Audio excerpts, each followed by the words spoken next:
حضرتكم في هذا المؤتمر الخاص بتقديم الكابتن سامي جابر للاعلام. طبعا احنا ما نقدم سامي لان سامي اصلا معروف ما يحتاج تقديم، ولكن مجرد التقاط تعريفي.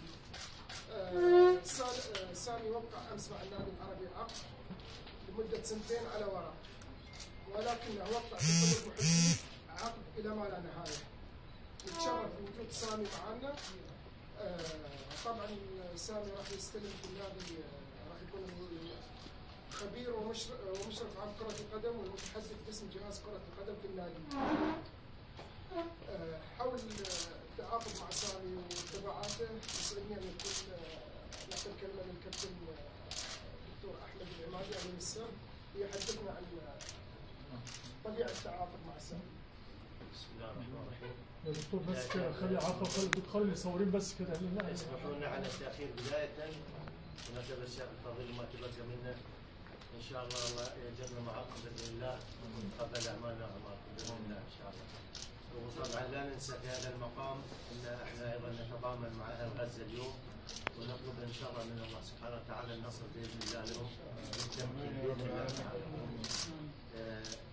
طبعا مثل ما تفضل اخوي عبد الرحمن، الاخ كابتن سامي جابر غني عن التعريف، واحنا طبعا من فتره يعني طويله وبالذات كان الاتصال مع رئيس النادي الاخ الكليتي اتصال مباشر مع الكابتن سامي، وطبعا من اول لقاء كان الاهتمام مشترك وكانت امنيه بالنسبه للعربي لانه هو فعلا قيمه مضافه لاي مكان ينتمي له، وشرف لنا في النادي العربي انه يكون معنا واحد من اقطاب الرياضه بكره القدم في الخليج الوطن العربي، وهذه لا شك انها اضافه للنادي، ولا شك ان احنا يعني مقتنعين بان الاخ سامي راح يضيف كثير من الناحيه الاداريه والفنيه لفريق كره القدم بالنادي العربي.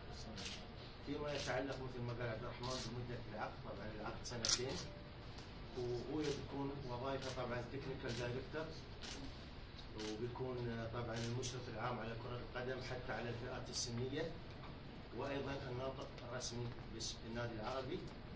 وطبعا يعني بدءا من هذا اليوم من الليله الاخ سامي راح يتولى يعني من الالف الى الياء فيما يتعلق بكرة القدم في النادي العربي، فيكون الشخص الاول فيما يتعلق بكرة القدم من الناحية الادارية، فيفوض اليه من مجلس الاداره كل ما يتعلق بكرة القدم. فانا حتى ما اطيل عليكم طولنا عليكم بما فيه الكفايه، فاترك المجال طبعا للكابتن سامي اذا في اي اضافه وبعدين ندخل في الاسئله. تفضل يا شكرا.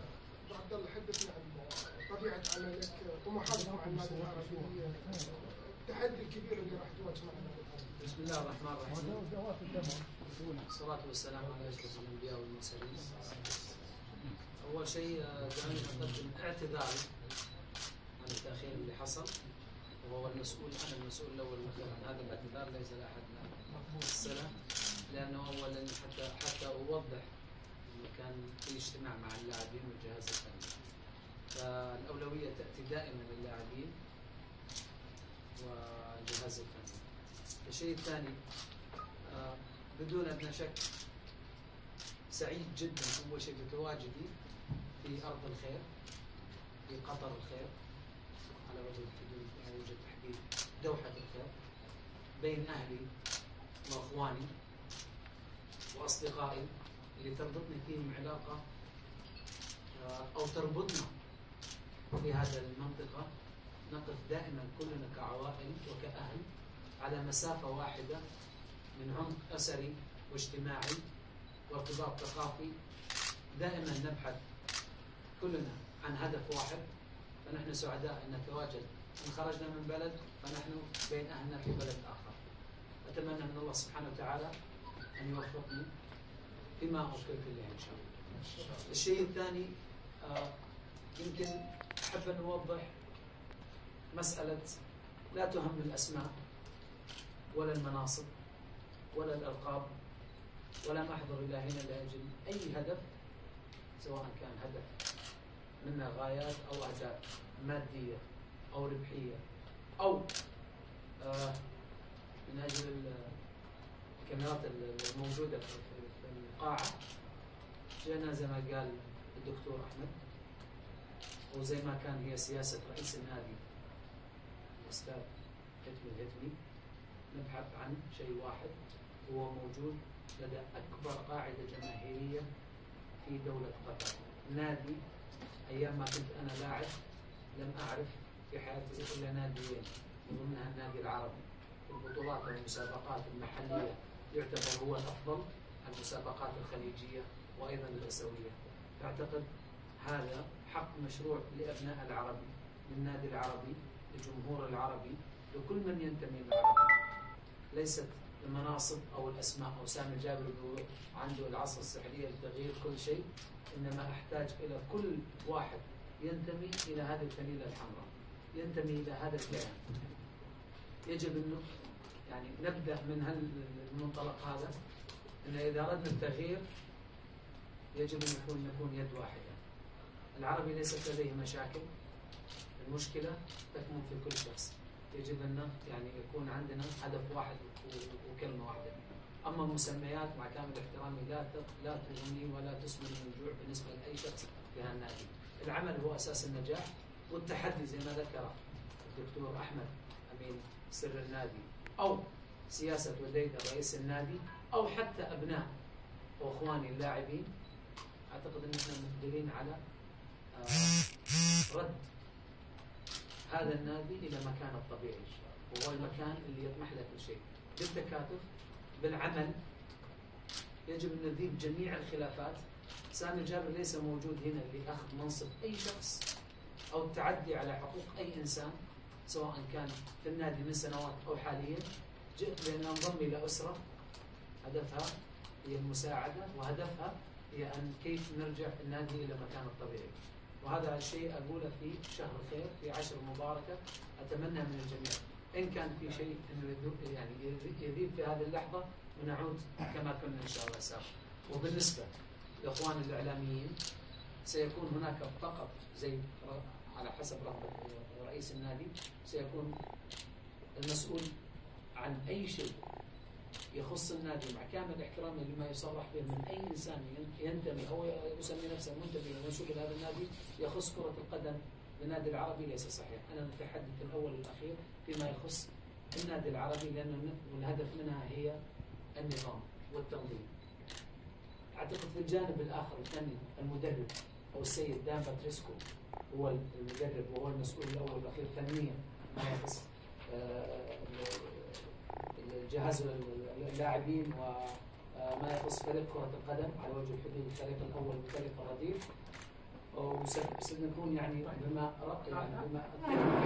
زي ما قال الدكتور وصفها تكنيكال دايركتور يأتي في مرتبة اللي هي أعلى من المدرب، مسؤول عن المدرب في سياسة التشاور، التخاطب، الاحتياجات، جميع ما يخص كرة القدم، الاستقطابات المحلية الأجنبية، اللاعبين المحليين والأجانب، تنظيم واستراتيجية سياسة النادي من الفريق الأول مع الفئات السنية، وضع اللبنة الأساسية، وضع الشيء المكان الصحيح أو إرجاعها، لأنه اللبنة موجودة والبنية التحتية في هذا النادي تتكلم عن نفسها من سنين، ولكن التنظيم وإعادة التنظيم والهيكلة كل هذه ما تخص عملي في نادي العربي القطري.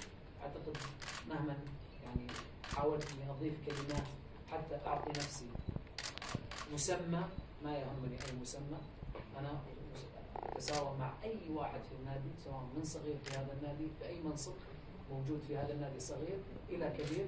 ما يهمني المسميات، يهمنا فقط هدف واحد.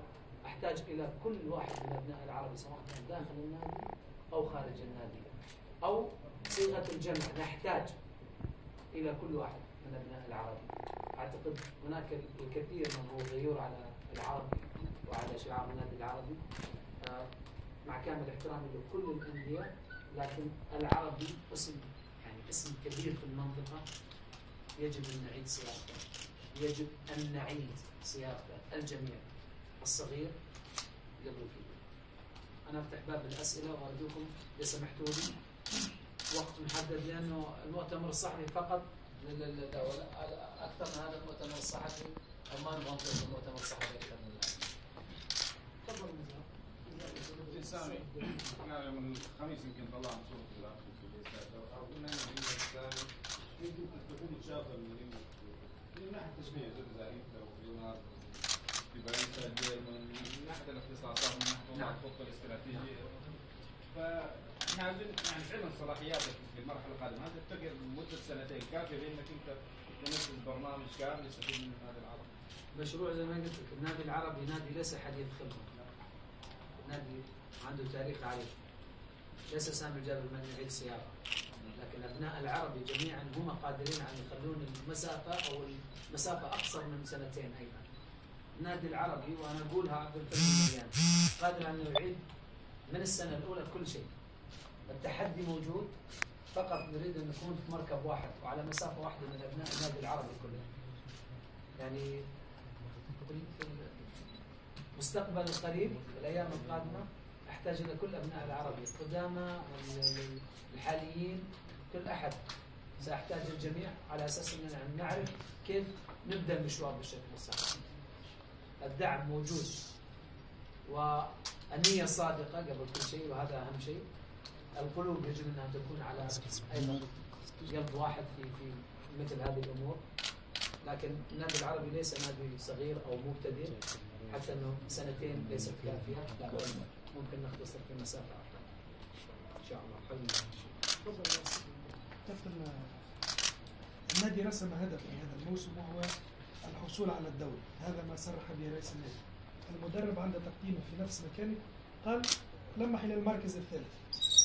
يعني الكابتن سامي ماذا يقول حول هذا الطموح؟ هل لديه قاعدة بيانات كافية الآن على النادي يمكن أن يحقق هذا الهدف، أم أن كل الأوراق الآن ستخرج من جديد وسيقع رسم هدف جديد للنادي؟ بنخلط كل الأوراق. الأمنية اللي من حق رئيس النادي مشروع أنه يحقق الدوري، نظرا لأنه يعرف حجم العمل اللي هو قاعد يعمله ويتمنى أنه يكون له مردود.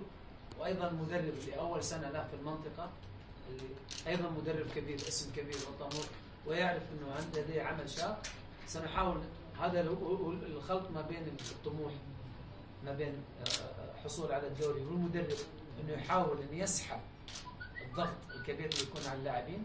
إن شاء الله بإذن الله سيكون هناك إن شاء الله للنادي العربي بداية وانطلاقة تكون متوازنة.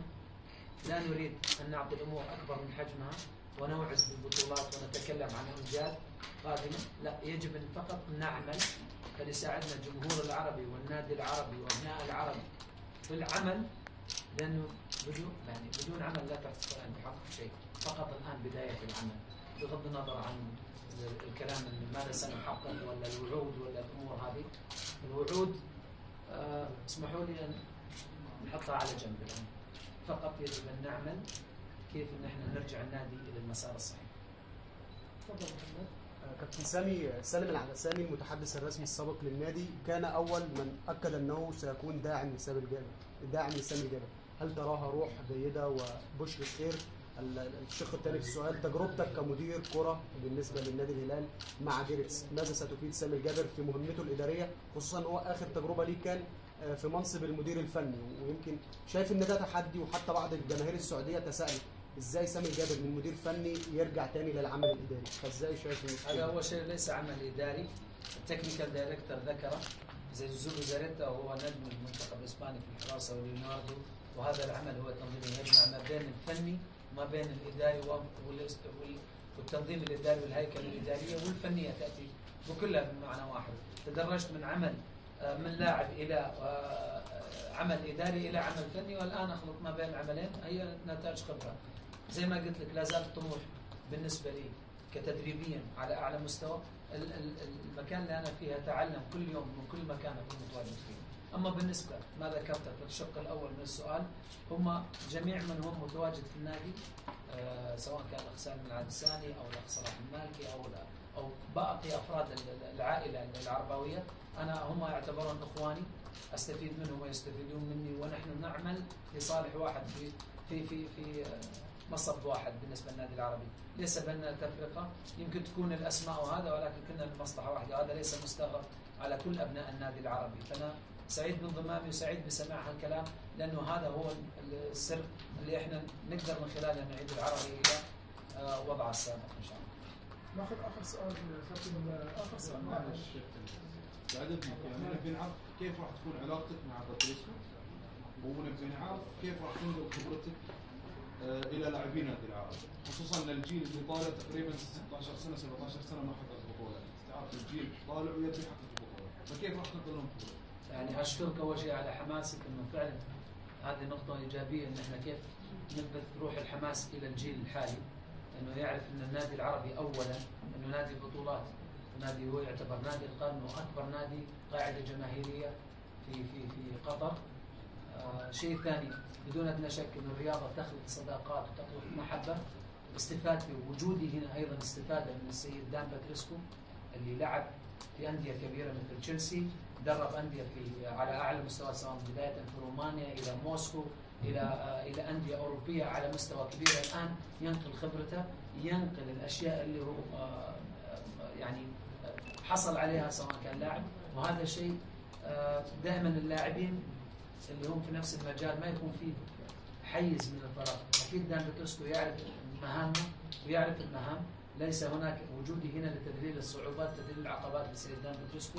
اكيد حتى المناقشه في الامور الفنيه تاتي في اطار الحرص على النادي العربي اولا واخيرا، وليس التعدي على الحقوق. لم اتعين في هذا المنصب الا بعد جلوسي مع دان باتريسكو اكثر من مره، وصلنا الى اتفاق. دان باتريسكو يحمل من الثقافه والشجاعه والقوه والثقه بالنفس الكثير، لذلك هو رضى بالمنصب اللي انا موجود فيه. امين يا رب. دكتور بس ناخذ كلمه للدكتور. معنا الدكتور بيكون معاكم لا نكتفي بهذا القدر. الدكتور سامي